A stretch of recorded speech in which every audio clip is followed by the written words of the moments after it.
Hi everyone, you watching Bollywood helpline और मेरा नाम है अनुपमा सिंह। अक्सर लोग कहते हैं कि बॉलीवुड में सच्चा प्यार नहीं होता, पर इसके बावजूद भी एक ऐसी प्रेम कहानी है जो सालों से लोगों के जहन में है, जिसके बारे में लोग बात करते हैं, जिसके बारे में चर्चा करते हैं, जिसके बारे में जितना भी जाने लोगों को कम लगता है। उसी प्रेम कहानी के बारे में आज हम बात करने वाले हैं, और हम बात करने वाले हैं अमिताभ बच्चन और रेखा के बारे में। बॉलीवुड की सबसे चर्चित जो जोड़ी है वो है इनकी। दो अनजानी एक फिल्म आई थी अमिताभ बच्चन और रेखा की, जिसके सेट पे ये लोग पहली बार मिले थे और उन्होंने एक साथ काम करना शुरू किया था। आपको बता दें कि रेखा जो है वो काफ़ी पहले से इंडस्ट्री में काम कर रही हूँ, बचपन से काम कर रही हैं। अमित जी थोड़े लेट आए थे, लेकिन जो उनकी सिंसियरिटी थी उसकी वजह से वो बहुत स्पीड से नाम बनाने लगे थे। और जब दो अनजाने के सेट पे ये मिले तो रेखा जो थी उनको ना अटेंशन की बड़ी आदत थी, उनको सेक्स सिंबल माना जाता था और वो अपनी धुन में रहती थी, उनका एक अलग अंदाज था काम करने का। और जब वो अमित जी से फेस टू फेस आई तो एक कॉन्ट्रास्ट था, ये शख्स अलग था। रेखा जी कहती हैं कि जो पहली कॉन्वर्सेशन उनकी हुई थी, एक इंटरव्यू में उन्होंने कहा था, वो ये थी कि रेखा जी से उन्होंने कहा, मोहतरमा अपनी लाइंस कर दीजिए। And Rekha ji is like normally लोग उनको बताते हैं वो कितनी खूबसूरत हैं, ये है वो है, this guy is completely different. ये वो टाइम था जब Amitabh Bachchan was the man, जिसे सारे आदमी भी आइडलाइज करते थे और सारी औरतें भी। In fact all the top actresses वो अमिताभ बच्चन के साथ काम करना चाहती थी, उनको डेट करना चाहती थी। Everybody wanted to be in contact with mister Bachchan.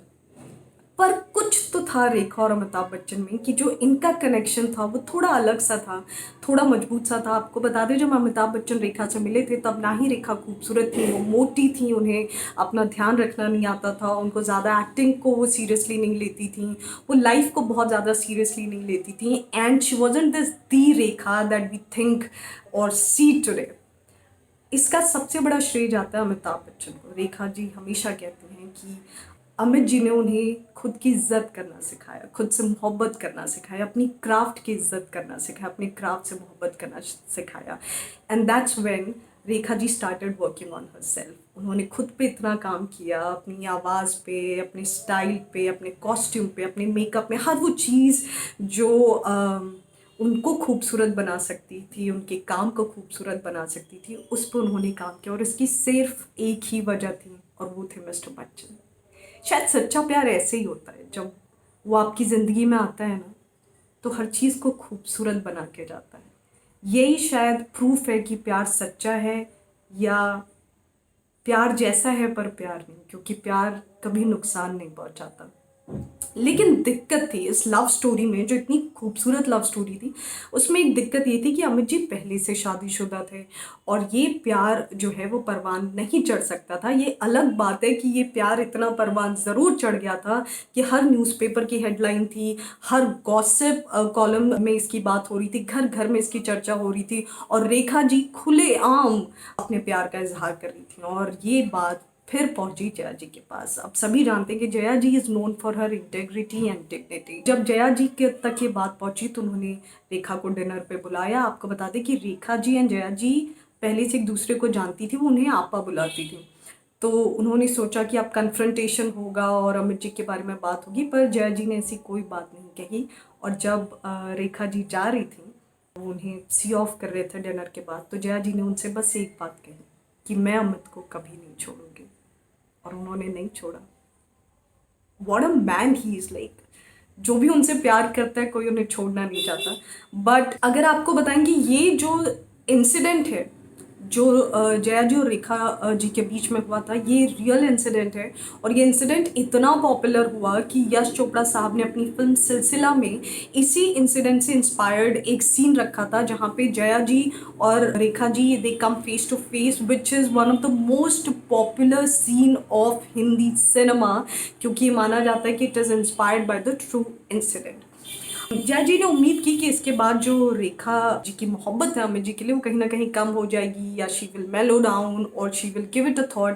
पर रेखा जी कहाँ मानने वाली, उन्होंने तो मतलब वो जैसे कहते हैं ना, बस मोहब्बत की थी। और उनको अमित जी से ना पहले कुछ चाहिए था ना उनके बाद कुछ चाहिए था।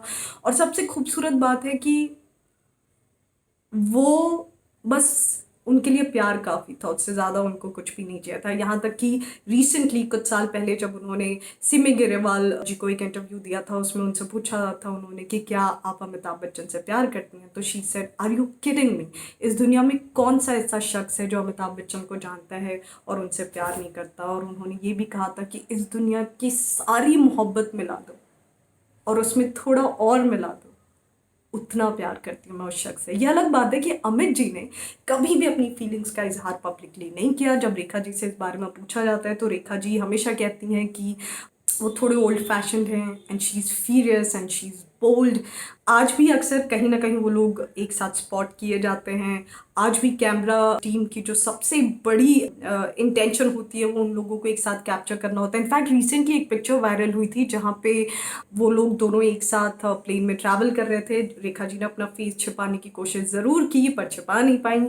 यहाँ तक कि वो अमित जी से उन्होंने शादी नहीं की, लेकिन अक्सर जैसे कि जब नीतू कपूर और ऋषि कपूर की शादी हुई थी तो वो सिंदूर लगा के वहाँ पहुँच गई थी। तो रूमर्स ये थे कि उन्होंने शादी कर लिया। कई लोगों ने कहा, चूँकि रेखा जी ने कहा कि वो दिल से अमित जी को पति मानती हैं तो उन्होंने सिंदूर लगाया। यहाँ तक कि जब अमित जी का एक्सीडेंट हुआ था तब भी रेखा जी हॉस्पिटल सिंदूर लगा के पहुंची थी और अमित जी ने उनसे मिलने से मना कर दिया था, क्योंकि उन्हें लगा था कि उनकी लाइफ में तब तक बहुत कुछ ऐसा हो गया था कि he decided to be with his wife और उन्होंने वो रिश्ता आगे कंटिन्यू नहीं करना चाहते थे। But Rekha ji being Rekha ji, she never stop loving him. Puneet Issar ने इस बात को बिग बॉस में कंफर्म किया था, क्योंकि जब रेखा जी बिग बॉस में आई तो उन्होंने पुनीत इस्सर को काफ़ी इग्नोर किया था और उन्होंने एक शेर कहते हुए कहा था कि आपकी इतनी ज़रूरत हो गई। तो उस पर पुनीत जी ने कहा था कि जब से अमित जी का एक्सीडेंट हुआ है तब से रेखा जी उनसे नाराज़ रहती हैं।